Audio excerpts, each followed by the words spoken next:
Welcome to the 3x5 news, views, and reviews scribbled on index cards. We get in and we get out fast, so keep up. I resisted it for a long time, but I have finally been sucked into the Jeffrey Epstein rabbit hole. Make that black hole. The scandal escalated when the Bondi bitch, sorry to be so coarse, but I couldn't resist the Australia pun, promised to reveal the Epstein list, backtracked, and along with FBI Director Kash Patel, claimed it didn't exist. Most certainly they were doing the bidding of Trump, who in a defensive outburst on Truth Social told everybody to forget about it. To much of his base, that felt like not only a slap in the face, but an insult to their intelligence, since Trump ran on getting to the bottom of issues such as this. Now they were being told nothing to see here, move along. Weirder still, on the day of this broadcast, he not only excoriated, but disavowed his supporters who are clamoring for the files. Earth to Trump. That now includes much of the country. I can't presume to add to the expert commentary already delivered on this subject, but I may be able to provide some insight into why, if he actually did so and wasn't murdered, Epstein killed himself. I think it could have been avoided, though this is probably true of the vast majority of prison suicides. It all begins with my high school. In 1964, we moved to Briarcliff Manor in New York, which ChatGPT describes as, quote, picturesque and well-to-do village known for its quiet charm and scenic beauty, unquote. Wealth-wise, it is a second or third-tier Westchester County town after the likes of Scarsdale and Bedford. Coincidentally, today it is home to one of Trump's golf courses. In 1965, for my sophomore year, my parents enrolled me in Briarcliff High School. One of its sports legends, if that term can be used with a small school, who graduated shortly before my time there, was a basketball star named Clay Tiffany. Perhaps because of mental illness, he never did much with his life until he reached his 50s when he began his own show on public access TV. Sort of the YouTube of its day. He named it Dirge for the Charlatans, which was pretty impressive, though, since it was mostly about local politics, somewhat pretentious. A man named Michael Calderwood, who must have lived in the area and, like me, watched the show, wrote of him, edited slightly, quote, Clay Tiffany's unusual appearance and voice were the epitome of a smirk, standing tall. His blazing red afro, permanently scowling face, and wardrobe that always looked culled from the rack labeled 1950s muckraking reporter at the local community theater wardrobe closet. He was awesome, unquote. But, like some investigative journalists, he was less a gadfly than a horsefly. In fact, he was a bitter, nasty misanthrope. I only met Tiffany once when, no longer living in Briarcliff, I ran into him in the neighboring village of Sleepy Hollow, introduced myself as an alumni of BHS, and told him I was a fan. He seemed familiar with my last name. My brother and I were athletes at old BHS too, but not that I had any, but he was always on the lookout for scoops. In her book, Shielded, How the Police Became Untouchable, UCLA professor Joanna Schwartz used what was about to happen to Tiffany shortly after I met him as an example of the premise of her book. She recounted how, in 1997, he was pulled over by a newly hired Briarcliff Manor police officer. Nicholas Tartaglione was a musclehead with a record of violence in previous jobs, who was more likely to be found somewhere like Yonkers or in a small southern town than in an upscale suburb. If the name sounds familiar, but you are not sure why, you will find out shortly. Apparently aware of what a pain in the butt Tiffany had become to local officials, maybe in an attempt to butter up the brass, he threatened Tiffany and roughed him up. But, as you can imagine, you no more wanted to mess with Clay than with Officer Tartaglione, who soon became the subject of future Dirge for the Charlatans episodes. You can guess what happened next. Over the next couple of years, Tartaglione assaulted Tiffany 3 more times, each worse than the one before. In one final brutal beating, he broke Tiffany's orbital bone and several ribs, landing him in the hospital. I remember watching an episode of Dirge for the Charlatans in which he was filmed in the hospital bed. I admit to being shocked at the shape he was in. In retrospect, wondering why the Briarcliff Police Department kept Tartaglione on the force, one can't help but conclude that they and the others in the community were, in fact, gleeful that the obnoxious Tiffany finally got his comeuppance. Of course, the assault left the police force vulnerable to a lawsuit, which is exactly what happened.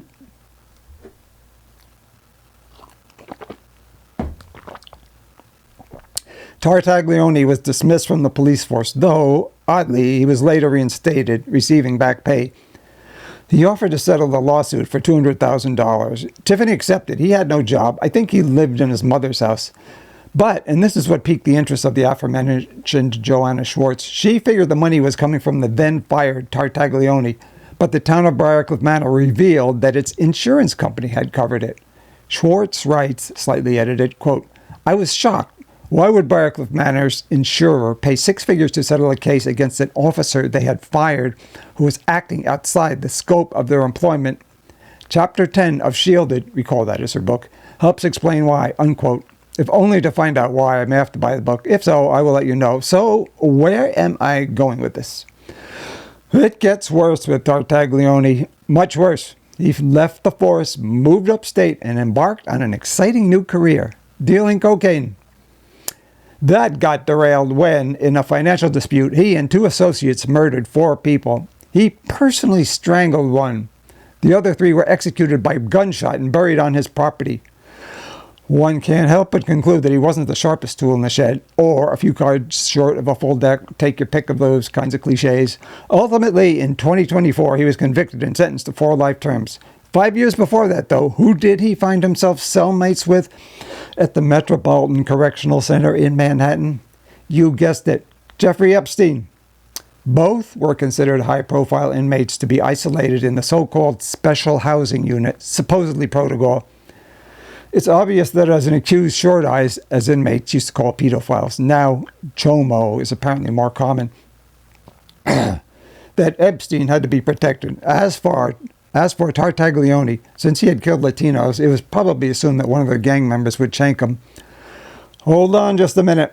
Speaking of protocol, is it customary to house one of the most monstrous killers in the United States, an absolute animal, with a nonviolent offender? I can't help but think that, just as the Briarcliff police were secretly delighted when Tartaglione beat up Tiffany, but prison officials placed Tartaglione with Epstein to see what would happen. At the very least, it would be a steady diet of bullying on Tartaglione's part. I can just imagine Epstein writing, "Dear Diary, today Nicholas squeezed my skull until I thought it would pop." What actually or apparently happened, though, and which Epstein didn't immediately report out of fear of being branded a rat, was that Tartaglione, seemingly defaulting to the M.O. used in his crime, placed a rope or towel or something around Epstein's neck, leaving obvious abrasions. Less than a month later, Epstein killed himself, or not, remains to be seen, of course. Transferred out of the cell by then, Tartaglione didn't kill Epstein. That is, unless you're a dyed-in-the-wool conspiracy theorist and think that the prison guards brought Tartaglione with the promise of favors back for the occasion, unleashed him on Epstein. And that's what happened on the missing 3 minutes of videotape, the duration of which was recently reported by Wired magazine.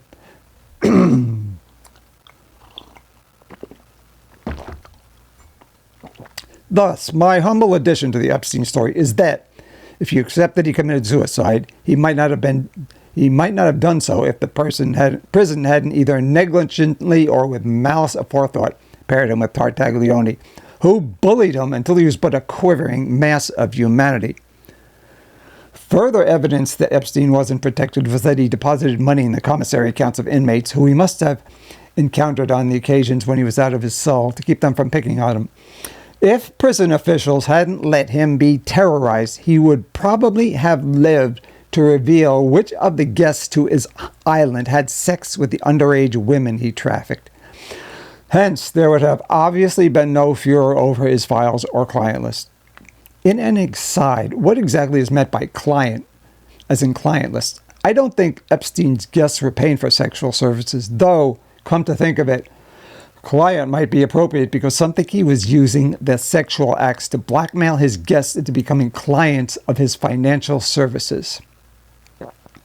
Regarding the actual hanging, Epstein sustained multiple breaks to his neck bones, including the hyoid bone, which we all know and love from crime books and dramas, the one that is broken when someone is strangled. We already dealt with Tartaglione, the strangler, being led back to his old cell and sicked on Epstein. So let's move past that. To explain the fractured hyoid bone in the autopsy findings, it was speculated that Epstein might have thrown himself off the cell's top bunk to put more force into his hanging attempt, which would explain the damage he suffered. But Michael Baden, who you may have heard of, the famed forensic pathologist hired by the Epstein estate, observed the autopsy and said that the variety of injuries, including to the hyoid bone, points to homicide rather than suicide. Before we move on to the politics of the Epstein files, I just wanted to interject this from 2023. The story of Clay Tiffany, Nicholas Tartaglione, and Jeffrey Epstein caught the eye of Emmy Award-winning producer Gary Cohen, who created sports documentaries for ESPN's 30 for 30 series.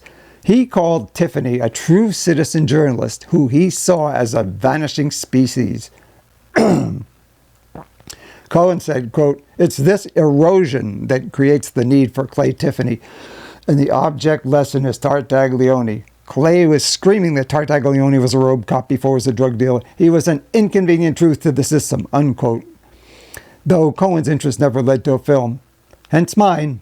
Kidding. Sort of. Revisiting the possibility that Trump is on the list, there are all the flights he took on Epstein's plane, though it's not clear if anywhere on Epstein's island. Also recall that Virginia Joffrey, who made the allegations about Prince Andrew and tragically took her own life a short time ago, was discovered by Epstein working in the spa at Mar-a-Lago. That's way too close for comfort. Trumpster, as Epstein said, Trump liked to refer to himself.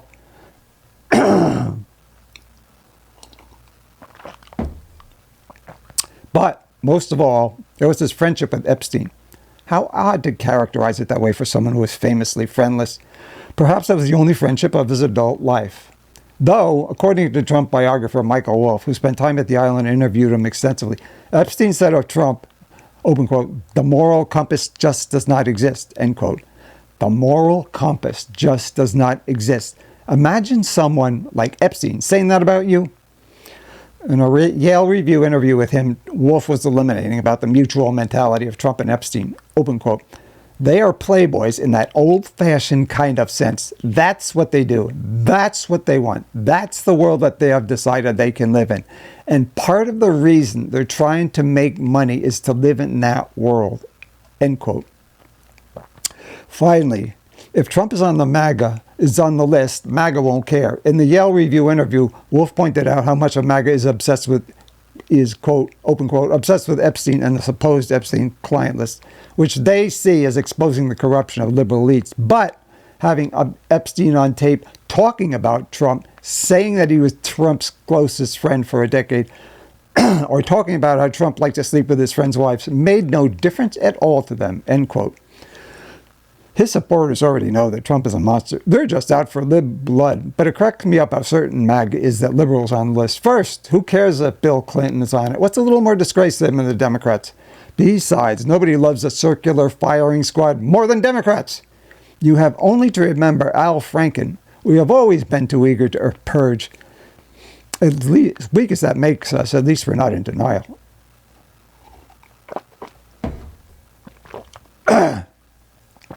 The good news is that bombing Iran, imprisoning and deporting law-abiding immigrants, cutting Medicaid, and now anger at Trump for stonewalling them on the Epstein files gives MAGA the opportunity to break with Trump that they have been looking for. Plus, they can do it without admitting they were wrong about Doge, immigration, and the big beautiful bill. I would advise liberals, progressives, Democrats to refrain from piling on, lest MAGA retreat and circle the wagons. Let MAGA come to their own conclusions. They have been doing a good job of that thus far.